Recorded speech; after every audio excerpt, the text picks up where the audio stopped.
No, you may as well just relax. Yeah. Are you involved with the speaking thing? Okay, so welcome along to this audience with our new MSPs. We're going to open up for questions, and first question is from Graham, sitting over in the corner here.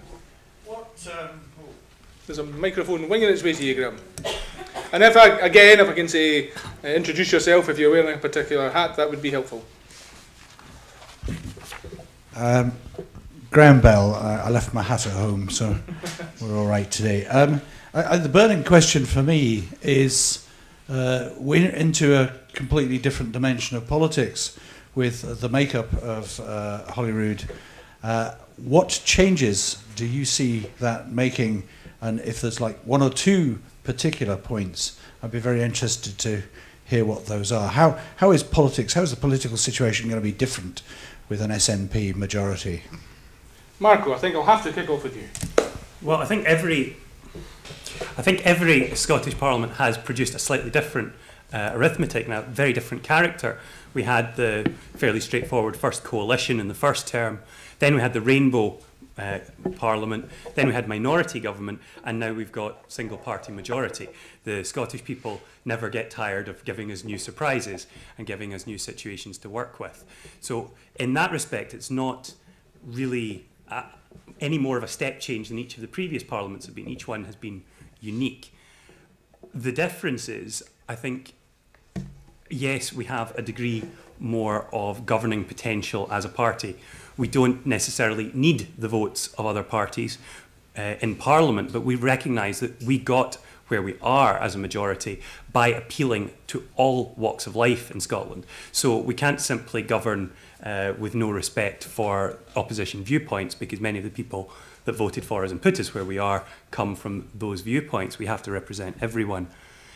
In terms of the actual mechanics of Parliament, we've seen surprisingly little change so far. We're quite early into it. The convenerships have been divided up proportionally, and we've got a large number, but that's not the kind of thing that sets the heather on fire. I think it'll be very much something that evolves over the coming years. I mean, we've seen today that even with the majority, we have listened and we've taken a different course of action on a piece of legislation than we had originally intended. That's the acceptance of not having a monopoly on wisdom, and I think that will continue. Okay, Marco, do you think is there any significant difference in terms of the relationship between the governing party and the opposition? Or are you going to try and play it as straight as has been portrayed in terms of just a continuation of where you were in the last 4 years? Well, I think there's actually some big questions for the opposition and how they play the relationship with the government, because in the last term, it was very easy for alliances of convenience rather than principle to be formed across the parties.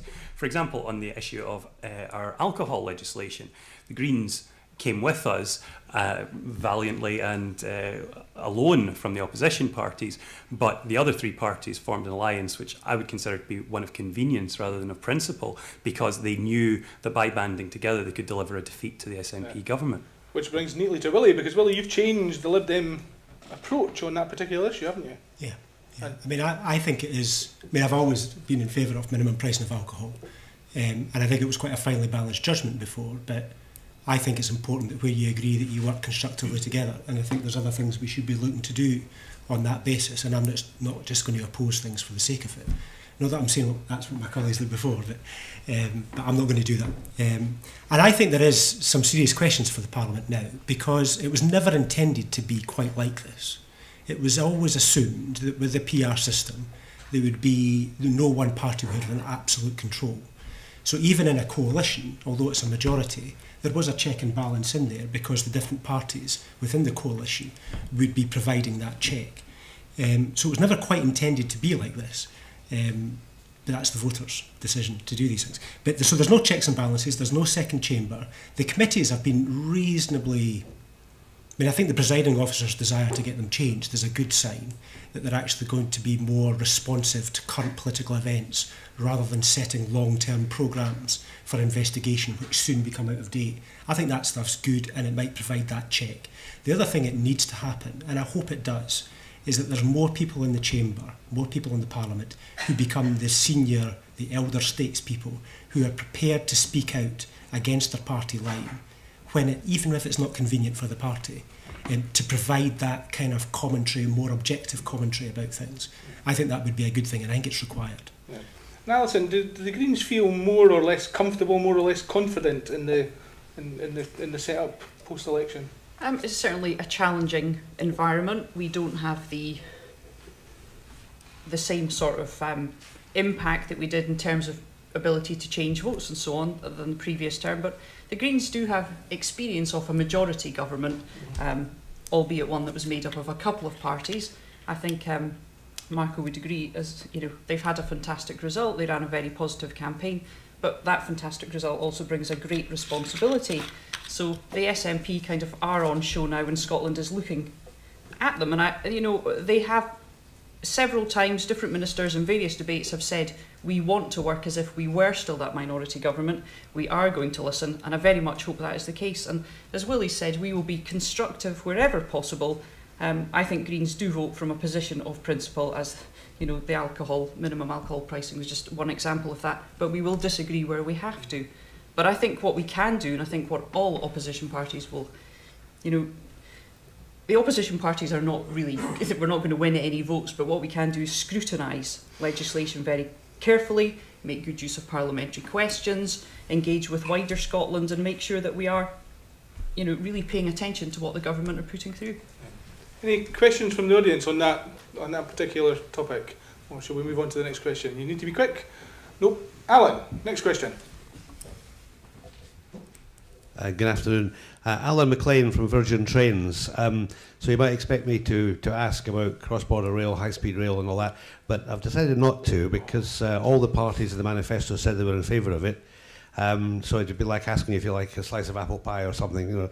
The only problem being that everybody said they were in favour of it, but nobody attached any pound signs to their favour. However, having said that, I just wonder, we've heard quite a bit today. Leslie Riddoch this morning was talking about how wonderful Norway is, and how the local people in Norway have got real involvement in decision making in their local areas. I've heard from others about American democracy and the ability to go along to the town meeting, the great 18th century revolutionary tradition the Americans still hold dear.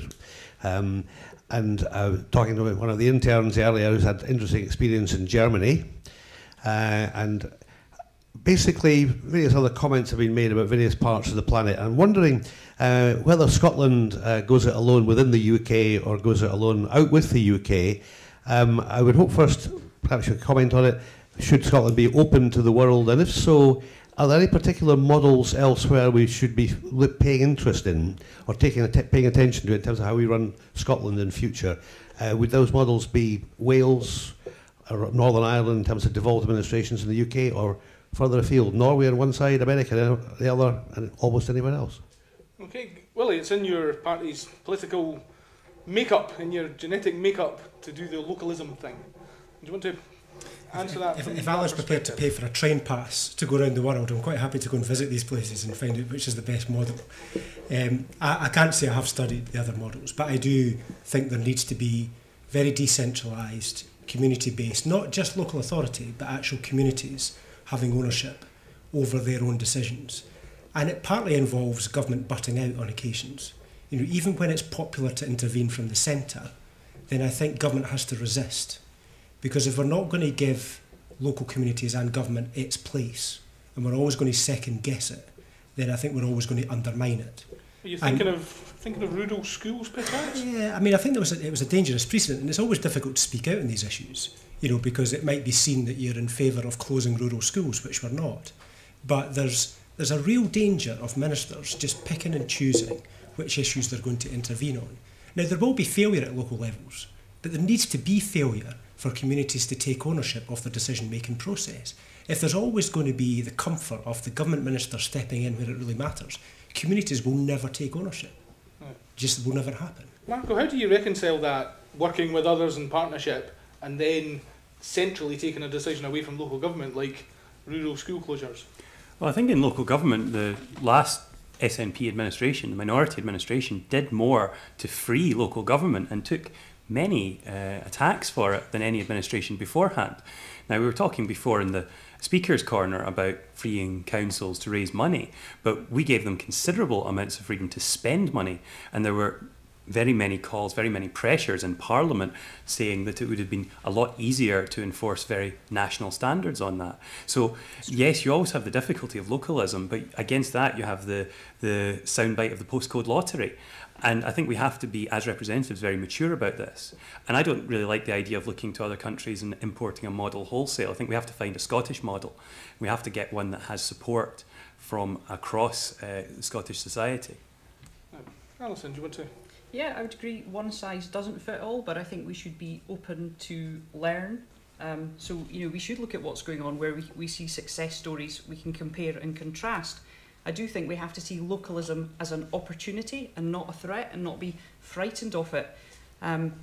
Sat as a councillor in Edinburgh since 2007, and we have neighbourhood partnerships which are made up of a couple of wards, and I just find, some of what goes on is so frustrating. Like the South Central Neighbourhood Partnership, which is Meadows and Morningside, Southside and Newington, got together, and one of the things they voted on was how the Meadows, which is common good land, should be used. They felt it was being over-commercialised, there was too much going on, they couldn't get access to it themselves. So they voted, and their recommendation was that no event should last for more than 2 weeks. That went to full council, and basically, I think, probably Greens aside, every other party just threw it out. So, I don't think there's a lot of point in setting up these things if we're not going to take the outcome seriously. The other thing, those neighbourhood partnerships, they've been given £100,000 to spend annually, but they can only spend it on roads projects. And I think if we're going to engage with this fully, then we have to do it seriously and really let people have an impact on more than a few potholes. I think Marco's right about, the ring fencing, being taken that away from local government was a really good thing, and I think local government really appreciated that. The difficulty was, on the other hand, there was the straitjacket about the overall finance that was available by freezing the council tax. That was a difficulty, and I know we supported the freeze continuation for 2 years, but it's not sustainable on that basis if we really are going to empower local government. So I think half of it right, maybe more than half. But we need to really let local government free if it's going to take power to itself. Marco?